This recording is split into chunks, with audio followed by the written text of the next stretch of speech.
Hello everyone, welcome to the pre secure. आज 14 फरवरी। बहुत सारे लोग आज पढ़ने के मूड में नहीं रहते हैं, तो कम से कम जो लोग पढ़ने के मूड में हो बिल्कुल देखो और अपना प्रीलिम्स के लिए जो सीट है वो और ज्यादा सिक्योर करो। तो टॉपिक्स क्या है? मॉस्किटो एंड डिजीज, बीमारी और मच्छर। प्लेसेज इन न्यूज, क्या क्या प्लेसेज न्यूज में है? आर्टिकल 356 जो प्रेसिडेंट रूल है, मित्रा प्लेटफॉर्म क्या है और न्यूट्रिनोज के बारे में। तो क्वेश्चंस पढ़ते हैं। Mosquito species, disease, mosquito species और डिजीज के बारे में पढ़ते हैं, है ना। मादा एनोफिलीज, जो लेडी एनोफिलीज मच्छर है उससे मलेरिया होता है, ये आपने पढ़ा होगा। अगर नहीं पढ़ा तो आपको बिल्कुल ये याद ही होना चाहिए। ए का आंसर क्या होगा? इसमें 2 होगा। ए का आंसर 2 ए में दिख रहा है, डी में दिख रहा है। ऐसे करके आपको ये पता होना चाहिए कि किसमें कौन सा आएगा। एडीज इजिप्टी मच्छर से क्या होता है? डेंगी होता है, डेंगू जो भी बोलो। तो बी का आंसर क्या होगा? 1 होगा। तो इसमें ए का 2, बी का 1 इसमें मिल रहा है।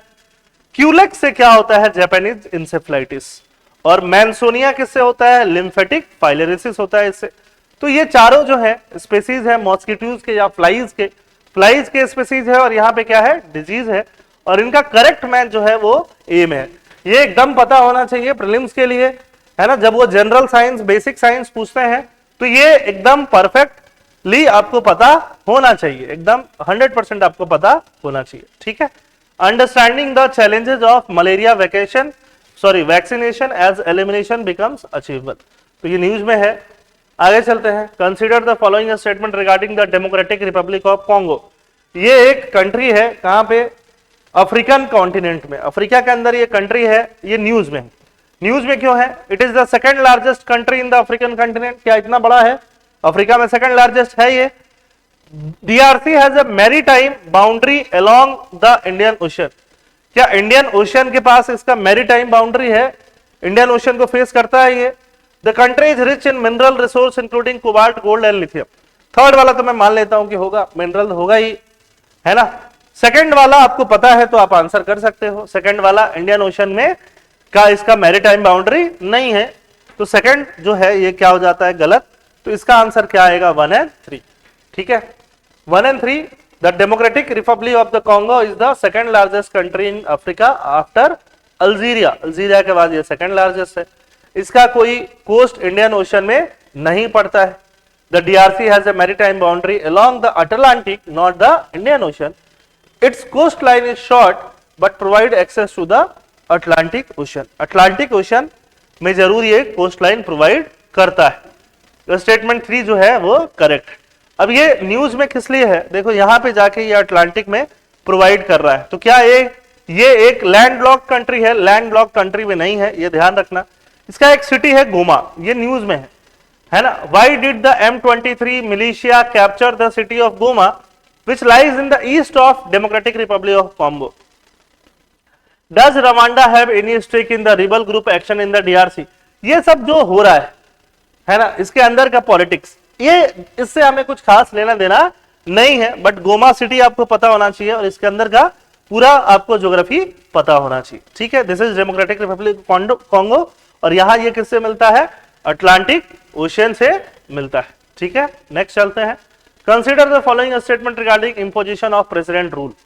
प्रेसिडेंट रूल से रिलेटेड तीनों स्टेटमेंट पढ़िए। President can impose president rule in a state only if the governor submit a report recommending such action. Only if मतलब गवर्नमेंट अगर सब रिपोर्ट नहीं दे तो प्रेसिडेंट रूल नहीं इंपोज किया जा सकता, ऐसा नहीं है।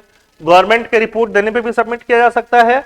और अगर गवर्नर रिपोर्ट नहीं देते, सॉरी गवर्नर है, अगर गवर्नर रिपोर्ट नहीं देते तो भी प्रेसिडेंट रूल लगा सकते हैं प्रेसिडेंट, अगर प्रेसिडेंट खुद ही कन्विंस्ड है कि किसी भी स्टेट, कोई भी स्टेट जो है कॉन्स्टिट्यूशनल मशीनरी के हिसाब से नहीं चल रहा है और वहां पे कॉन्स्टिट्यूशनल मशीनरी फेल हो गई। तो पहला स्टेटमेंट क्या है? गलत।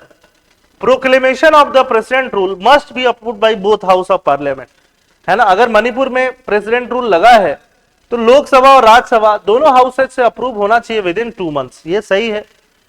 President rule can initially last for a maximum period of 1 year, ये गलत है। प्रेसिडेंट रूल मैक्सिमम कितने साल दिन के लिए लगेगा? इनिशियली 6 मंथ्स के लिए लगेगा और मैक्सिमम इसको 3 इयर्स तक लगाया जा सकता है। उसके बाद फ्रेश इलेक्शन कराना ही पड़ेगा। थर्ड भी गलत है, फर्स्ट भी गलत है, तो सेकंड आंसर कहां मिलेगा? थर्ड का बी ऑप्शन में मिलेगा। बाकी डिटेल में हम लोग प्रेसिडेंट रूल अलग से एक लेक्चर में समझेंगे, तो आपको और ज्यादा चीजें समझ में आ जाएंगी। Strife hit Manipur placed under president rule. Next, MITRA platform क्या है? It associated with which sector? MITRA platform किस सेक्टर से रिलेटेड है? मित्रा। तो मित्रा प्लेटफॉर्म रिलेटेड है एग्रीकल्चर है, म्यूचुअल फंड है, डिजिटल पेमेंट है, ई गवर्नेंस है। कौन से चीज से रिलेटेड है? पता है तो पता है, नहीं पता है तो ये म्यूचुअल फंड से रिलेटेड है। Mutual fund investment tracing and retrieval assessment. पुराने म्यूचुअल फंड जो कोई ट्रैक नहीं कर पा रहा है, जिसमें पैसे लोगों को लगता है चला गया है, डूब गया है, लावारिस हो गया है, इनएक्टिव हो गया है, उसको ट्रैक करने के लिए मित्रा जो है प्लेटफॉर्म लेके आई है। डिजिटल प्लेटफॉर्म कौन लेके आई है? सेबी लेके आई है, ये आपको पता होना चाहिए। ठीक है। A folio is considered inactive if there are no investor initiated transaction for 10 years despite a unit balance। 10 साल तक कोई इन्वेस्टर ने अगर कोई ट्रांजैक्शन नहीं किया तो उसको इनएक्टिव माना जाएगा, और उसके लिए ये मित्रा प्लेटफॉर्म्स है। SEBI launches Mitra to help investor trace inactive mutual fund. Very important. ठीक है। Which of the following statement about neutrinos is correct? Neutrinos के बारे में कौन सा इंफॉर्मेशन करेक्ट है? Neutrinos are a type of quark that form proton and neutron. पता नहीं। Neutrinos travel much faster than the speed of light because they are massless. Neutrino interact only through gravity and the strong nuclear force. Neutrino के बारे में हमने पहले discuss किया हुआ है ना? ये भी बहुत एबंडेंट मिलता है, सनलाइट के साथ ही ट्रेवल करता है, तो faster than, much faster than speed of light तो नहीं होगा। बी ऑप्शन हम काट देते हैं। Neutrino interact only through gravity and strong nuclear force. Nuclear force के थ्रू भी इंटरैक्ट नहीं करता। न्यूट्रिनो वीक न्यूक्लियर फोर्स के थ्रू अट्रैक्ट करता है, लेप्टन फैमिली से बिलोंग करता है, तो न्यूट्रिनो के लिए डी आंसर हो जाएगा। फर्स्ट भी गलत है, सेकंड भी गलत है, और थर्ड एबीसी गलत है। डी जो है न्यूट्रिनो के रिलेटेड सही है। न्यूट्रिनो कभी और डिटेल में हम डिस्कस कर चुके हैं डीसीए में, डेली करंट अफेयर्स में, फिर कभी हम डीसीए में और डिटेल में इसको डिस्कस करेंगे। High energy cosmic neutrino detected under Mediterranean sea, तो थोड़ा बहुत आपको इसके बारे में पता होना चाहिए, किसके बारे में? न्यूट्रिनोज के बारे में। ठीक है, थैंक यू, जय हिंद।